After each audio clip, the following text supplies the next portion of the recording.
کیا احادیث رسول صلی اللہ علیہ وسلم اور سنت نبویہ ماخذ شریعت ہیں؟ ماخذ شریعت کی بات جو ہے یہ قابل غور ہے۔ اصل شریعت کا ماخذ وہی ہے اور کوئی ماخذ نہیں، اور اس وحی کی تشریح میں جو کچھ رسول بیان فرماتا ہے وہ ان معنوں میں ماخذ بنتا ہے کہ وحی کے مفہوم کو رسول سب سے زیادہ سمجھتا ہے، اور رسول کا عمل ان معنوں میں ماخذ بن جاتا ہے کہ وہ اس وحی کی پر عمل درآمد کی ایک زندہ تصویر ہے۔ بس ماخذ تو وحی ہی ہے۔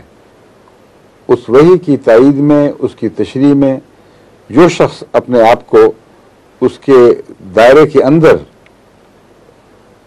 اس طرح پیش کرتا ہے کہ وحی کے تابع اس کی زندگی، اس کا عمل ڈھل جاتا ہے، وحی کے تابع اس کا کلام ڈھل جاتا ہے، تو وہ بظاہر ماخذ دکھائی دیتا ہے، لیکن اصل ماخذ اس سے پیچھے ہے۔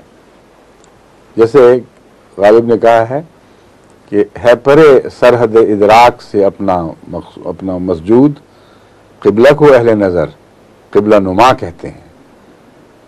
قبلہ بظاہر ہماری سمتوں کا مرکز ہے، لیکن اصل قبلہ اس سے آگے یعنی خدا کی ذات ہے۔ حضرت صلی اللہ علیہ وآلہ وسلم اور اسی طرح دیگر انبیاء بھی اپنی اپنی شریعتوں میں ماخذ شریعت یعنی وحی کے سب سے اول علمبردار رہے اور سب سے اول اس کی نمائندگی کا حق رکھتے تھے۔ اس لیے اسلامی شریعت کو، اسلامی فقہ کو 4 اصولوں پر مبنی قرار دیا گیا ہے۔ پہلا ہے قرآن، دوسرا ہے سنت۔ سنت میں عام فقہا سنت اور یعنی عمل اور حدیث دونوں کو لے لیتے ہیں، اس لیے وہ ایک اصول کے تابع یہ کہتے ہیں۔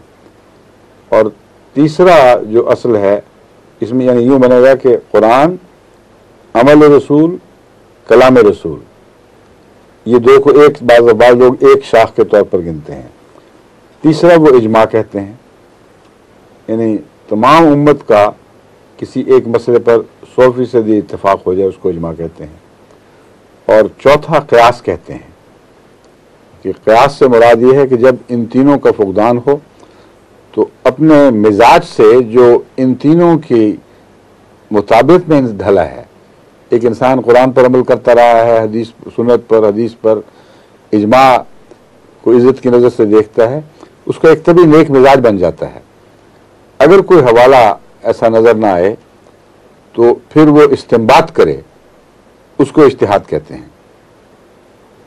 بس اجتہاد کو بھی، اور دوسرے اجتہاد کا ایک اور پہلو یہ ہے کہ احادیث پر، قرآن پر، سنت پر، قرآن پر نظر رکھ کر اور امت کے مسلک پر نظر رکھ کر ایک ایسا استنباط کرے جو قطعی طور پر براہ راست نہ نکلتا ہو، لیکن استدلال کے ذریعے، دلائل کے ذریعے، غور فکر کے ذریعے ان سے نکلتا ہو، اس کو بھی اجتہاد کہتے ہیں۔ تو اجتہاد اس کا چوتھا ستون یا چوتھی بنیاد بیان کیا گیا ہے۔ یہ 4 ماخذ شریعت کہلا سکتے ہیں، یعنی رسمی طور پر، ظاہری طور پر، لیکن اصل ماخذ جیسا کہ میں نے بیان کیا ہے وہی ہے، اور شارع صرف خدا کی ذات ہے اور کوئی شارع نہیں ہے۔ اس لیے اہل علم صرف خدا کو شارع کہتے ہیں، اور بعض عامت الناس جو یا کم علم لوگ رسول اللہ صلی اللہ علیہ وسلم کو بھی شارع کہہ دیتے ہیں، یہ درست نہیں ہے۔ تمام اہل علم کا اتفاق ہے کہ شارع خدا ہے، محمد رسول اللہ علیہ وسلم اس شارع کے نمائندہ ہیں، اور آپ وحی کو قبول کر کے آگے پہنچانے والے ہیں۔ اب وقت ختم ہو گیا، باقی پھر سے باقی حصے سے انشاءاللہ۔ ٹھیک ہے جی، اچھا جی، السلام علیکم، خدا حافظ، فی امان اللہ۔